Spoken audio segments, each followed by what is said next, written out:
What's up, beautiful humans? What is up? Ooh, I'm excited for this podcast for you. About to dive in with my dude, Rick William. This is all about feeling safer with your emotions, trauma healing, masculine and feminine energy, what it means to be a man, what strength is, what courage is. Rick is an amazing human, and I'm excited for you to dive into this podcast. Thank you for being here. Thank you for being on this earth in this now with me. I'm happy to be here. I appreciate you. If you haven't already, please make sure you subscribe. Please make sure you hit the bell. Please like this video. And if you love this video, comment, let me know what you think, and share it with a friend. I appreciate you. Let's go.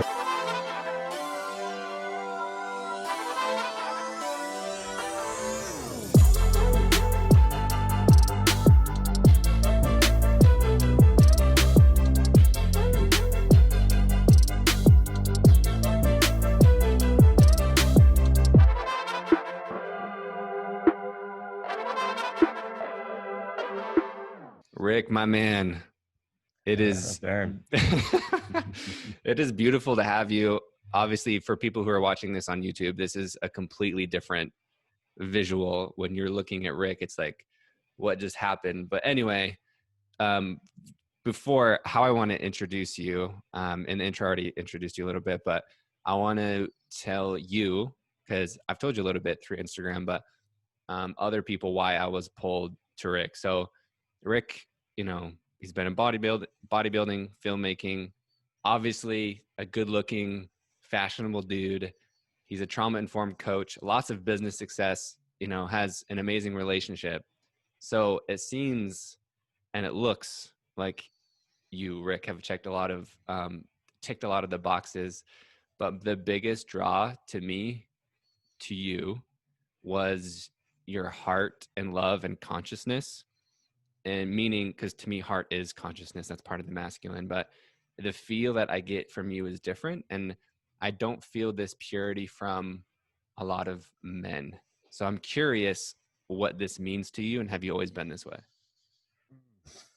That's a great question, brother. I think for me, it's been an uncovering. It's been like a getting back to who I really am in my core, my Yes. essence. And you mentioned the bodybuilding piece and the business piece. And I spent so much of my life kind of creating personas that would serve other people. And it wasn't really me. And I guess for my whole life, I've really been trying to get back to that, to my core, to my essence, and really just show up as myself. And I've always been interested in consciousness and self-growth and self-exploration so that I can show up as a better version for myself and my life. But I realized quite early on, like, how that ripple effect affects other people in my life. And that's just been an ever-growing process. So thank you so much for the acknowledgement. And yeah, I really, really appreciate that, and can see also in you that you've done incredible work, and your energy is also incredible. And I see you just doing great things in the world, brother. And that's to me why it was just like, you reached out on Instagram. It was just a straight yes. Like, just really been looking forward to connect and have this conversation. Thanks, bro. I appreciate that. That means a lot coming from you.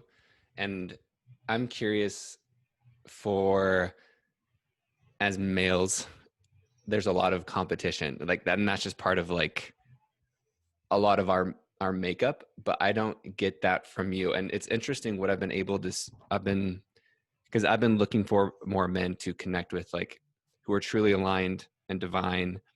And again, like you said, we're always remembering, we're always coming back to ourselves. But what is your relationship with, I guess it's a two-part question. What is your relationship with your ego? And then what is your relationship with fear? Mm. Both brilliant questions. And my ego We're will going probably straight want in, to baby. slip. Yeah, going straight in, brother. Yeah. My ego will probably want to slip out of this one. My relationship with my ego, yeah, it's really been interesting, an interesting exploration, and it's still ever unfolding. But I guess my relationship to my ego now is becoming my friend, like seeing it as a part of me in this human experience. And it has needs, it has desires, it's often just trying to keep me safe. Like Hmm. that's how I see the primary role of my ego, and probably the collective ego that I also witness in others. So yeah, befriending it, and also then in the befriending of my own ego and the darker parts of myself, I'm then able to have more compassion for others because I have that same compassion for myself. So that's my current relationship with my ego. We're befriending. I've definitely dove into some darker parts of myself, and with that awareness, I guess I'm able to make new choices. And I still sometimes slip up and my ego creeps in, and What does that there's look certain like things for that you? oh man, like Because you are so humble, but I'm curious for you, like, what does that mean for you when your ego gets a hold of you or something? probably like I have a love, like this is one of like the cruxes of my ego, and it has like there's a beauty in it, and there's also a darker side to it, or a more challenging side to it. And like I love visual aesthetics, and that can be awesome because like I love beauty, but the positive aspect of beauty is that like that's what really makes this world so amazing, like Hmm. beauty is incredible. And but the downside of that can become overcritical, and I can sometimes find myself focusing too much on that, and it can then debilitate me from making the type of action that I want to make in the world. um so like I'm always dancing with that. Ooh, so does that go into your relationship with fear then, from like holding something back? I guess there is a fear element in that, like, and just to be like, yeah, I guess super, the, just to be super open, like, I Yeah. grew up as like I felt like I was like an ugly duckling, Really? and yeah, like I Dude, didn't fucking. you gotta send a picture over at some point. All right, I will. Have you ever posted it before and after, like then and now or something? No, and it's probably not that I wasn't. It's probably not that I wasn't an all right looking kid. It's just like I had so much shit that happened in my childhood Yeah. that I've been processing for 32 years now, and that led to my own belief that I wasn't livable. And I learned in the culture that I grew up in, like many of us did, that that looks and notoriety and money and success, like these were kind of like the success trifecta. And I think I then attached to that way of thinking, and because I didn't have self-love within myself, and I believed I wasn't worthy because of these formative experiences, I then assumed that I wasn't attractive, and then that manifested Mm. itself as me not being attractive. Isn't that um interesting? it's fascinating, man, Because it really fascinating. it's everything. Like you can believe anything. Yeah. Yeah, yeah. Like And I and think, like body dysmorphia, right? Like looking in the mirror and seeing someone completely different than what really is. yeah, absolutely. And bodybuilding just like kind of play into that. That was someone I got into in my early 20s. And yeah, like that kind of played into that. That more complex though, because not only was it about aesthetics, it was about size and power and strength. And Hmm. you know there's a whole that whole industry is an interesting space that I was in for some time. So, hmm. So you mentioned strength. What is the definition of like a strong man to you now? Mm, that's a great question. You're asking some great questions, brother. That's right, baby. You're gonna have to. You don't need ayahuasca with me, man. I got you, dude. Yeah. A strong man to me now. It's someone, I guess the idea of it is someone that can hold both poles, both like that worldly strength, and that they Mhm. can look after their domain or their kingdom and support those who are around them. But also, someone with strength to me now also has to have that emotional strength, that emotional fitness. Mhm. Um, and I think that's really key, because we can be there for people financially and physically, but if we're not there for them emotionally, we're not able to relate to them and to their experiences, you're not really there. um, and I think that was like an old archetypal role of the masculine. And I think that is really changing. And I think, our times and our, ancestors had to go through many different experiences, very challenging experiences, Mm-hmm. war and pillaging. And there's so much that we've come from that we're not often really identified with. But that is our roots, that is our history. And that kind of formed a certain type of man in the world. And I think at this time we've been calling in something new. And yeah, like I've just got so much from my life from being able to build my own emotional fitness. Like I used to care so much about my physical fitness. Mm. Now the game for me is emotional fitness. And emotional fitness is really like, to me, it is the foundation, the cornerstone to everything, because we are living an emotional experience. Like life is an emotional experience. Yeah. The reason that we do anything at its root comes from some type of emotion, whether we're moving towards something we want or moving away from something that we fear. So really just, coming into harmony with my own emotions, the challenging stuff, and also, on the positive side, that which I want to cultivate. That's really been what I'm interested in. And to answer the question, someone who is holding those poles, is those two poles, is really what strength is to me now. And you mean masculine and feminine, like those poles, like that Yeah, polarity? yeah, both poles. Yeah, yeah. And it's really challenging as a man to Yes. go into your emotions, because that is the feminine in its essence. So you have to be willing to go into that which we have been conditioned out of for essentially as far as we can go back in time. Uh-huh. So we're going against a lot of programming in order to go into that. And I think that's where my freedom has come from, like in Mm. my relationships, in my life, in my business, in my work, has come from going into that which I was most afraid of, which was my emotions. Ooh, I love that. So you literally just said you were most afraid of your emotions. Mm-hmm. Absolutely. Just feeling anything.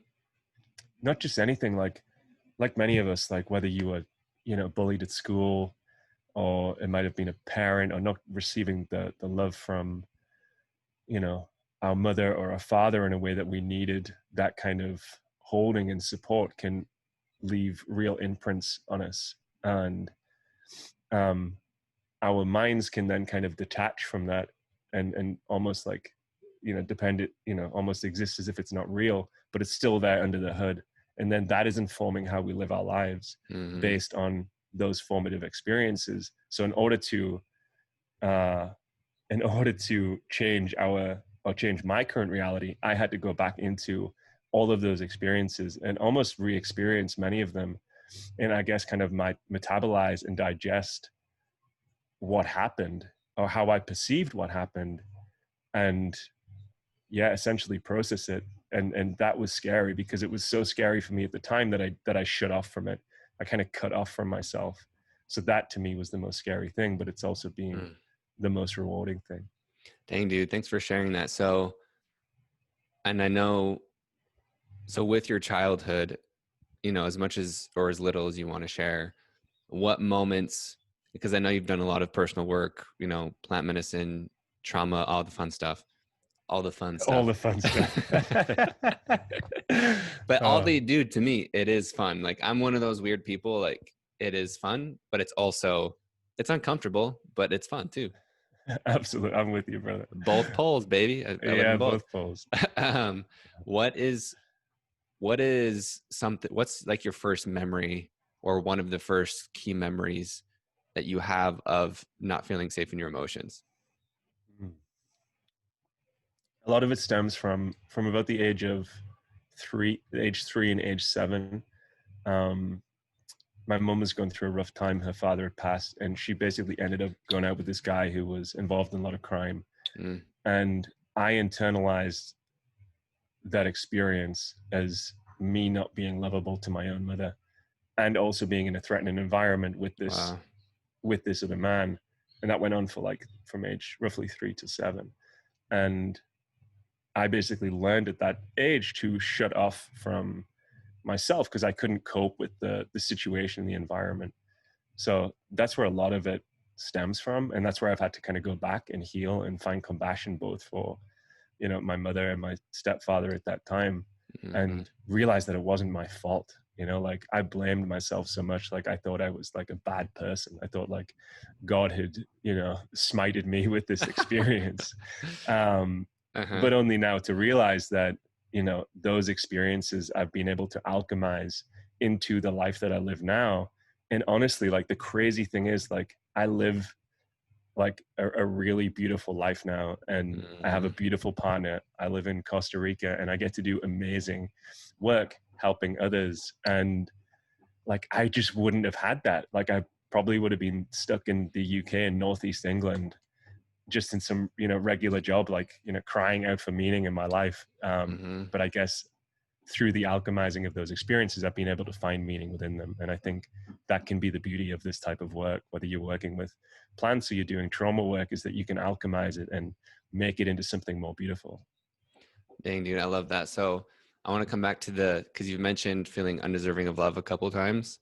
Um, but I want to quickly touch on this beautiful life that you have, that you've created and attracted and just are being in. You mentioned, what are, just being real, what, like, do you still feel anxiety? Do you still feel like undeserving of love or fear? Like, do you fear, like, are these things going to go away? Like, what do you feel with this beautiful life right now? Mm.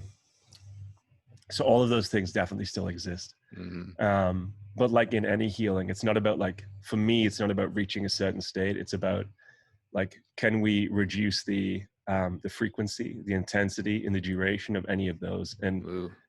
that is my measurement of my own personal healing and growth. And I think for anyone listening, you know, if you're going through stuff and you're processing stuff and you're doing the work, it's not about necessarily reaching a certain destination, because I think we're always doing the work, we're always on the journey. But are those three metrics changing? Like whether it be, you know, you're losing your temper, or whether it be you're living a more, you know, whatever those negative behaviors might have been, whether it be, you know, fear or lack of love or lack of worth, that would sometimes make you act out in certain ways, are they reducing in intensity, duration, and frequency? And then using that as the Mm, metric, like, oh no, wait, like I am actually growing. And then that kind of like almost helps facilitate the movement forward. that's dope. How do you actually practice that? Like, implement, is it a journal, or how do you actually say, I am making progress? It's often just a self-reflection exercise. So like, Mm. you know, when was the last time like I lost my shit? um, Yeah. So tell me, Rick, like, what do you mean? Like, do you lose your temper? yeah, I had a thing with my temper for some time. Yeah, man. Because you obviously, like, I consider myself chill, but you are hella chill. It's been a practice, man. Mm-hmm. But still, I would find myself um, losing my temper and being frustrated. And not to make anger bad, because I think anger can be a really Yep. useful emotion. But sometimes, if I would make, you know, multiple micro transgressions in, say, my relationship, or any relationship, even that with a friend or an intimate partner, if I would make, you know, multiple transgressions, eventually they would build up to a point um, where, you know, the anger would begin to rage. And essentially what's happening there is your sympathetic nervous system is coming on board to let you know, to signal that something needs to change. And if you don't change, then that anger can turn to like, you know, rage. And it did that for a long period of my life, and I couldn't figure it out. Mm.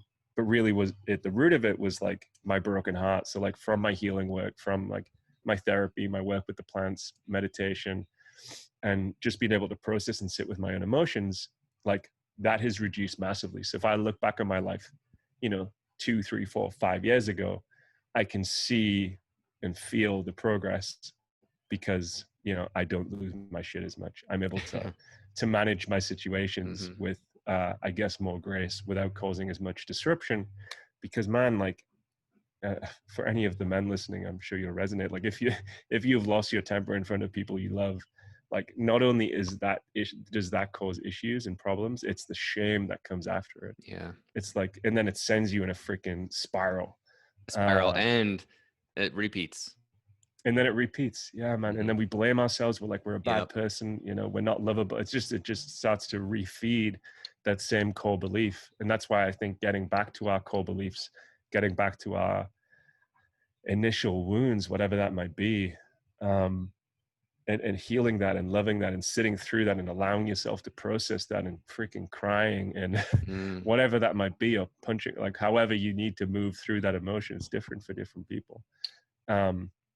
Then that like naturally changes the, I guess, the seed or the root of where some of these behaviors end up coming from. And that's where the change, I guess, has really mm. really begins. And that's how it happened for me and many others that are also doing this work. Dude, this is amazing. So you said your anger stemmed from your broken heart. Absolutely. Yeah. So broken heart just in general, like what does that Well, mean? just the yeah, man. Well, just like the lack of love I had for my, like, and the blame, the shame, the guilt that I felt, which ultimately stemmed from formative experiences. There was more than just the age 3 to 7. You know, there's times when I would have been bullied at school, or there was times when, you know, I got assaulted by, you know, a group of guys walking home. That happened a few times. And, you know, these things start compounding, and then I started to create a belief around myself that you know, that I'm worthless, that I'm not lovable, Hmm. that I can't speak up. And, you know, by not speaking up because you feel like you're a worthless person, then when you need to make changes in your life, you start not doing it. You start saying to your partner or your friends, like, actually, I need it to be this way. Communicating that and not having the skills to communicate that. So you kind of feel like you kind of like frozen. I was like frozen for a lot of my life, unable to articulate what I needed, what my needs Ooh, were. dude, that's a powerful adjective, frozen. Yeah, that's what happens when we shut down, man.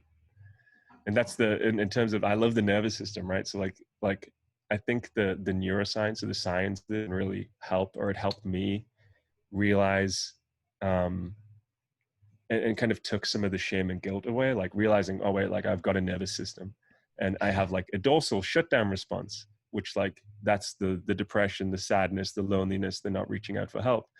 And I have a sympathetic nervous system, which is like activated, let's go to the gym, let's lift the weight, let's make shit happen.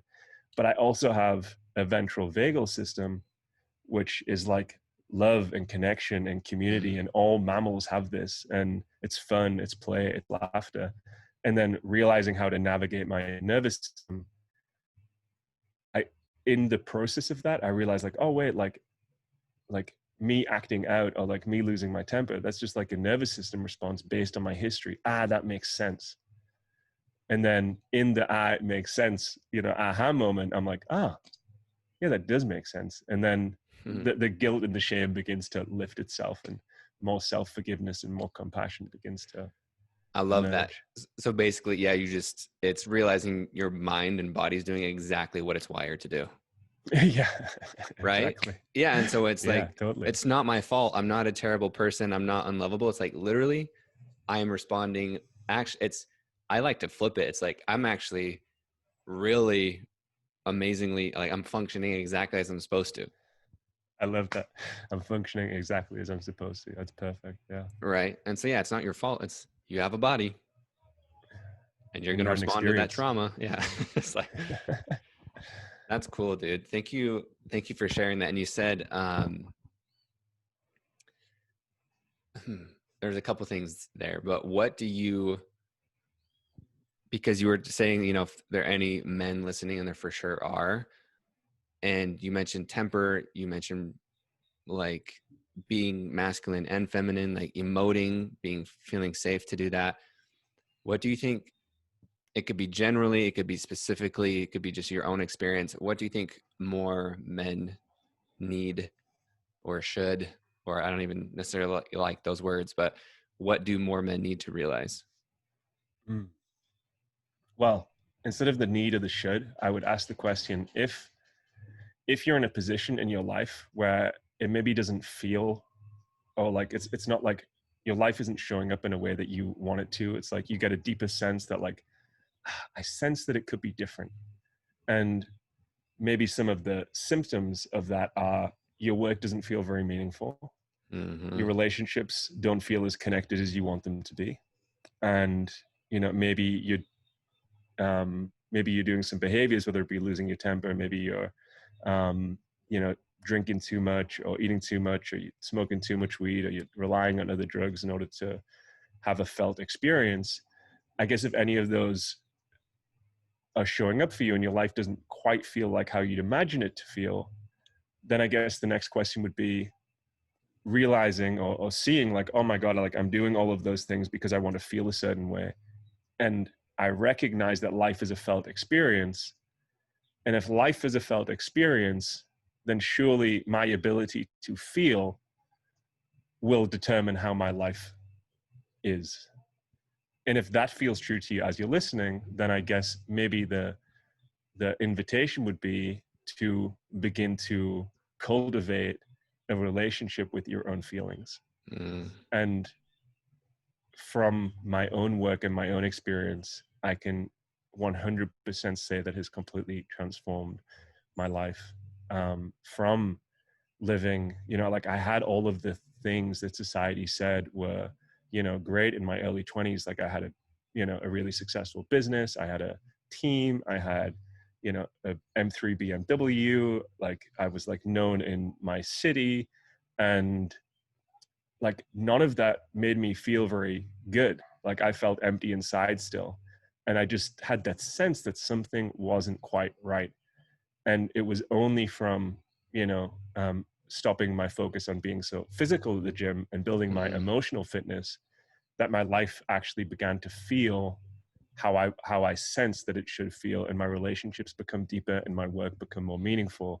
And that process is still occurring for me right now. Like I am still Mm. in the work. I have not arrived at any specific location. Like I'm still very much in the trenches. I'm doing this work daily. This morning I woke up and worked on my nervous system. And I do certain practices which allow me to do that, and that has been deeply beneficial. And I had a call with a therapist today, and Mm. like I'm very much doing the work, but I do the work because I see the benefits. Mm. Dude, I love that. Man, that's so good. So with it's funny because I love how you bring about feelings, because this is our human experience is an emotional experience. Kind of it's like echoing what you're talking about, right? Is like you were, in your early 20s, you said, okay, something doesn't feel right.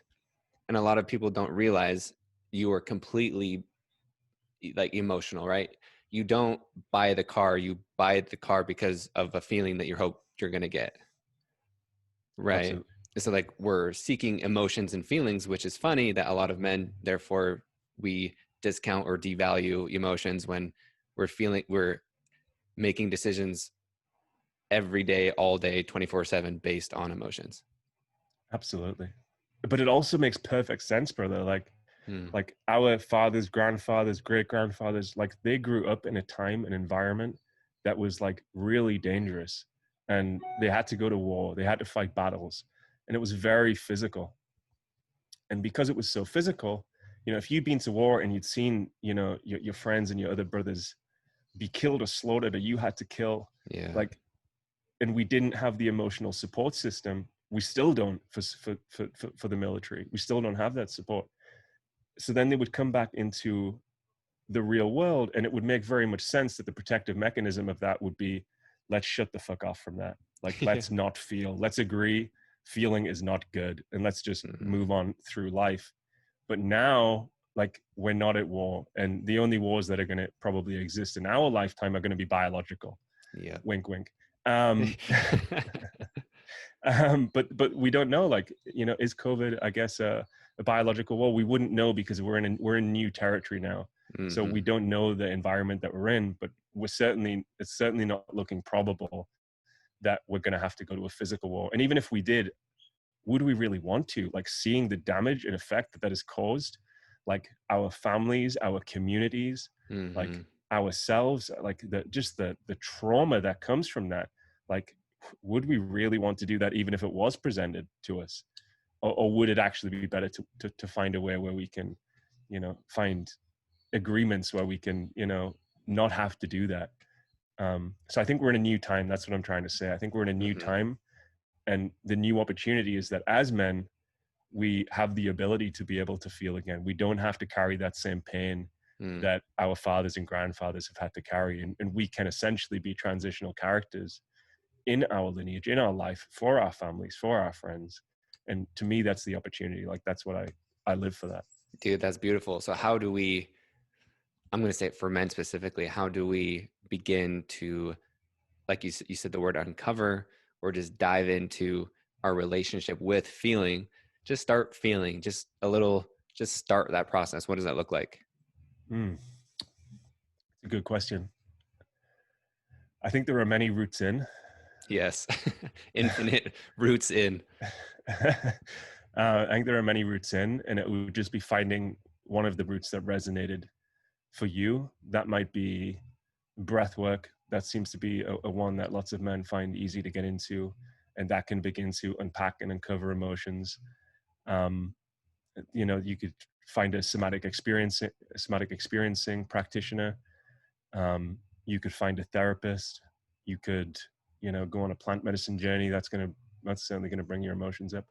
I guess they would be some of the tools that you could go out and seek, but also on a personal level, you can, begin to find either meditations or your own techniques where you just allow yourself to feel. Like, I do an exercise with some of my clients and Mm-hmm. men that I work with, and we just begin working on the nervous system, and we just begin working on like the three parts of it, which is like a dorsal response. So like, anyone listening now, if you're not operating heavy machinery or driving, um, right now you could begin to get a sense of that. So like, if you imagine, are you up for this? Just a little exercise. Are you up Dude, for this little please, exercise? let's go. All right, man. Great. So like, okay. So if you just bring your awareness inwards and just take a big inhale through the nose, out through the nose, long exhale. And then begin to imagine a time where you have been shut down from life, where you have not spoke up, you have hid your emotions, you've hid out. Just imagine a time where you've done that recently and feel what that feels like in the body. And just give yourself permission to feel that. Know that you're safe, know that it's okay to feel. So this is red, this is dorsal. This is when we shut down. This is just a nervous system response. And what we can do is we can bring that up to ventral vagal. So if you imagine a time where you have felt connected, you have felt safe, maybe you've been having a laugh with friends or a partner, and just breathe into that, picture that experience.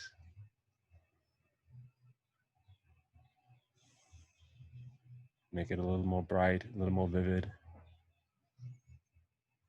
So we'll call that green, and that's ventral vagal. And just feel what that feels like in your body.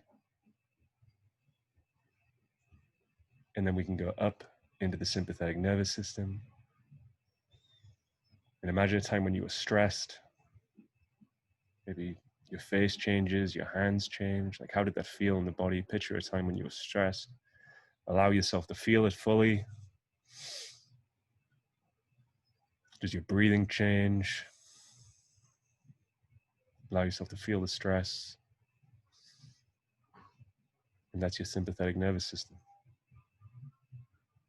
And maybe we can thank our sympathetic nervous system. Thank you for activating me. Thank you for making me move forward. Thank you for making me take action in my life. Thank you for making me fight. Thank you for getting me out of situations.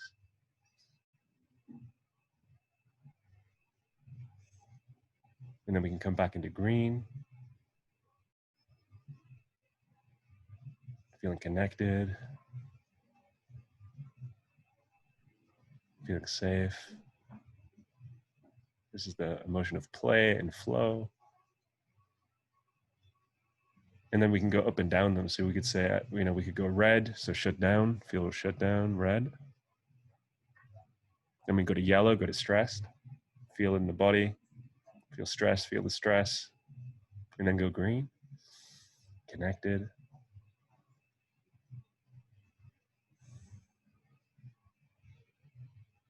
And then just take one big inhale, thanking your nervous system. Thank you for keeping you alive. Thank you for shutting down when you needed to shut down. And thank you for connecting you and allowing you to experience the beauty of life. So one big inhale through the belly, through the chest, up into the head. Hold at the top. And then slow vagal exhale.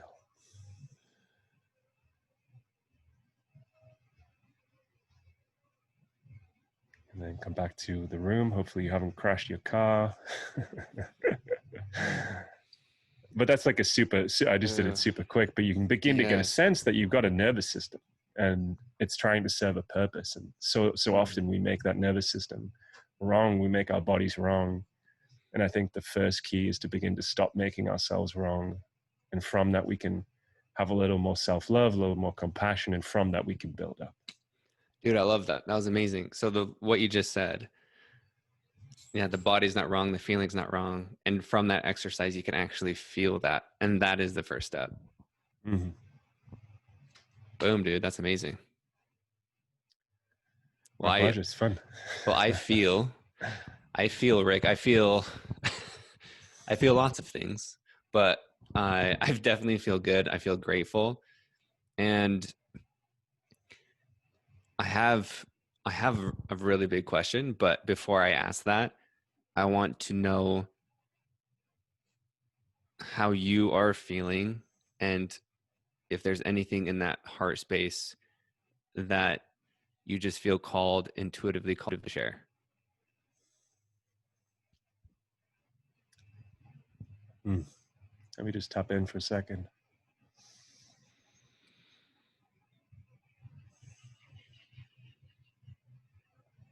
I guess I just like anyone listening to know that whatever you have experienced in your life, however you have acted, however you have behaved, like it will make perfect sense. Like it's all good. We're all humans. We're all living this experience, and how we show up and how we act is often unconscious. It's often coming from deep trauma and wounds. Some of that we're conscious of, some of that have happened in our experience, and some of that have happened from our ancestors. And we're just on an evolutionary process. And if this is landing with you, then I guess the opportunity is to ask yourself the question, do I want to be the change for the next generation, for my friends, for my family? Am I willing to step into that role? Am I willing to step into that uncomfortable space, to enter the cave where our treasure exists? I think Joseph Campbell said the quote, the cave you fear to enter holds the treasure you seek. And I believe that to be deeply true.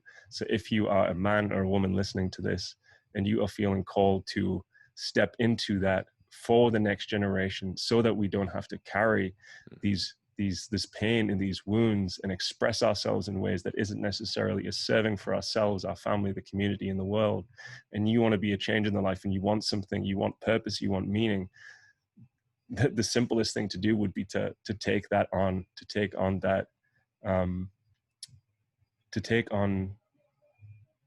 that idea and begin to embody it in your life. And I think no matter what you do, that will end up being a gift to others, to yourself, and to the world. I love that, man. And especially,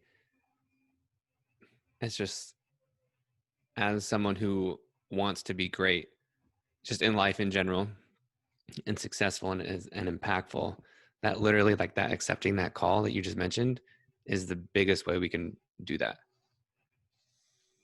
Absolutely. What have you seen? Because we talk about feelings, I think it's easy for people to say, okay, Rick, you've had all these, the material success, whatever.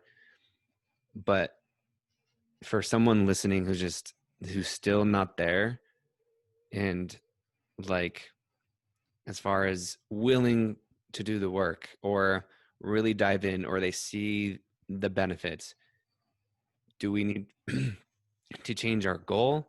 Or I guess what I'm trying to get at is, what is the benefit that you have felt, that you have seen in your own life? Is it just more fulfillment? Is it more peace from doing this work? What have you seen? Mm.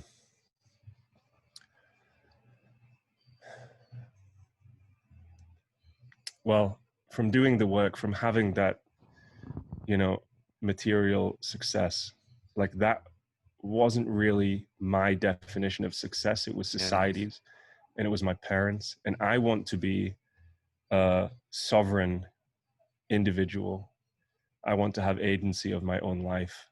And the benefit from doing the work is like, I feel like I'm doing it for me at a really deep level. Mhm. And the benefit of that is that it ripples out into everything that I do. It's like wherever we, no matter like wherever we are, that's where we're creating from.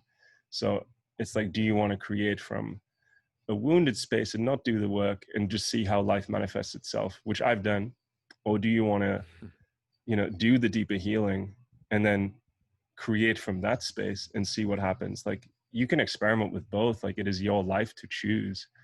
And my personal experiences it's been much more beneficial to do the healing work so that I can really feel my experience, and in the doing of that I know what I want Mhm. versus me doing what I think other people want. And then my experience feels true to me, and it's more enriched with meaning, and I feel like I'm having impact on the world, but at the same time I feel like I'm doing this for myself. It's like a Mhm. crazy paradox. um so I guess really the question is like, which do you want? Do you want to spend like 5 years following some goal that society has told you to set? And maybe that's your path. Like maybe that is what you need to do to learn the lessons. Mhm. Or maybe you can, feel that there is some truth in this and be like, like, yeah, that kind of feels true. And then not choose that path, like I wasted a lot of time doing that. I wish I could go back to the, you know, 24-year-old, 23-year-old, very ambitious me and be like, bro, like, let's shift this up a little bit. And hopefully I could have arrived here at a sooner, at a sooner point. But, you know, it's one of those things like, it's like, yeah, I guess we're all on our own paths. We're all on our own journeys. Yeah. It's all perfect, but we do have the opportunity to learn from our mentors. Like a lot of what I say is from my mentors, my coaches, my teachers, my therapists. Mhm. Like I'm essentially ushering in what I've learned from other people. And, I haven't just figured this out by myself. I've learned from others. I listen to podcasts, I read books, I do the work, and that's how I learn. So, I love it. Dude, when was the last time you were scared to ask for help and you did it? ooh, last week. Ooh, can you tell us what it is? Yeah, so I came out of an ayahuasca journey a week ago, and I probably done about roughly 40 psychedelic journeys so far in my life. And this one was by far the most challenging. Really? Yeah. And there was so much beauty in the week, but the last ceremony just like it broke me. And Mm. um, it brought up so much stuff. And a lot of the time after ceremony, I would feel kind of complete. Like I can go back to my life. I feel good. I feel like energized and Mhm. like kind of feeling that kind of like, that divinity, that connection to everything. But actually I felt the opposite. I felt so Wow. disconnected. And I was like, fuck, have I like broke my brain? Um, Yeah. and I was in this kind of anxiety, and that was sending me into spirals and different loops. And like I couldn't get out of it some days, like literally just last week. And this is pretty uncommon for me now. Like I would just do like one basic task that day and that would be enough. And there's other parts of the day where I was just laid in the bed, kind of like fucking cradling myself. Mm. Um, and I was like, how do I get out of this? And I had to reach out for support. I reached out to an integration coach who helped me. I reached out to my partner. I let her know how I was feeling. I'm like, babe, I'm like not good. And I reached Mhm. out to some friends. And formerly, I probably wouldn't have done that in the past. There would have been uh, earlier iterations of me that just wouldn't have been able to reach out for support. I didn't have that humility. I thought I could just do everything by myself, and I can't. And sometimes I need to reach out for support, and I did. And then in the doing of that, and the sharing of that, and sharing how I was feeling, and then have people reflect back to me, and sometimes just listen. Like sometimes the most healing thing I've ever experienced is just the active listening of another. just being super present as you are Mhm. now, brother. Like that in itself can be a really healing experience. And that's all I needed last week. And I was heard, and I processed it, and it just moved through. It just moved through. It was just like, it was just a part of my process, a part of my journey that sometimes the plants or psychedelic medicine can sometimes teach us. And then that comes into our everyday life where we've really got to integrate that. We've really got Mm. to practice what sometimes we learn um, in some of these spaces. So yeah, to answer your Dude. question, just last week. Dude, that's beautiful. Thank you for sharing. Like, yeah, it's cool because a lot of people listening, it feels really easy of how you're speaking and how you're sharing. But I know, I'm not sure about now, but I know it was a lot more difficult for you based, like, literally, what you've just talked about. So it's just really cool for you to share that and to talk about something a week ago instead of, because a lot of people like to share the same story over and over and over. So I appreciate your vulnerability of sharing. I know I said we were going to get done, but when we're almost done, but courage, how is what you're doing with me right now and doing with yourself and all your relationships? How is this courage? Like, how is this strength? Mm, that's a great question. You're good at these question things, man. You should start a podcast. I should, yeah, I will after this. Man, courage for me is stepping into things, whatever that might be, physical or emotional, because it's different for all of us at different parts of our life. And even though we are scared, even though we have fear, but still doing it anyway. Mm-hmm. I respect anyone who's doing that, no matter what they're doing. Because essentially, yeah, that's overcoming the fear. And to me, that's what a hero is. Like we watch heroes and stories and movies, and it's not that the hero is infallible or that they don't have fears, it's that they have fears and that they do it anyway. Yes. So that to me is courage. I love that, dude. And that ties into everything that you said so beautifully. Um, we got to do the podcast promotion thing. So for people who want to work with you, follow you, and all those fun things, where's the best place for people to interact with you? The best place for me right now is Instagram. I'm pretty active on there right now. I do work with men one-on-one.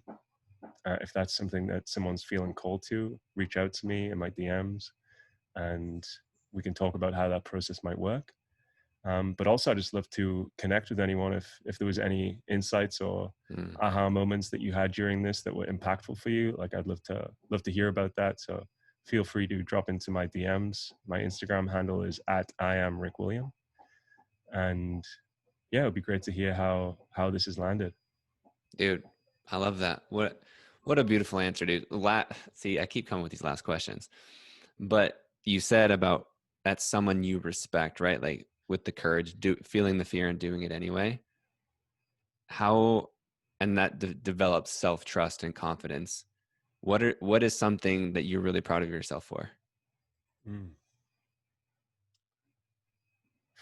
I'm proud of myself for doing the work of going back into the deep and sometimes dark and challenging emotions. Yeah, I'm man. really fucking proud of myself for doing that, because it's been Yes. fucking hard, bro. Like you give me, like I've jumped out of 130 plus, 140 plus airplanes. Did enormous amounts of weight in the gym. I was like 225 pounds. Like, How give tall are me you?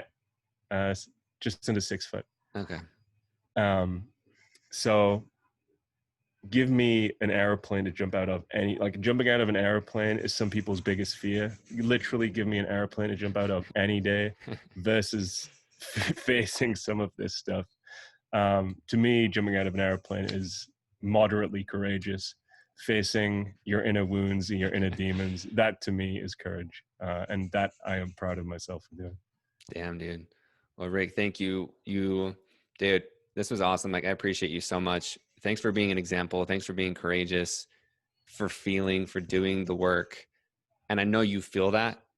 Um, but I really mean, I'm really grateful for you, not for this conversation, yes, and just for you being yourself and remembering you and becoming more of you each day. Thank you, brother. That means a lot. And to return that, like, I'm so grateful for the work that you're doing. You're doing absolutely beautiful work in the world, and not just the work that you're doing, but how you're showing up as well, you know, as a man, as a voice, as a person, being an example for others. I'm deeply grateful for that, because you could not have arrived here without doing similar work. I'm pretty sure of that. Awesome, dude. Well, thank you, everyone.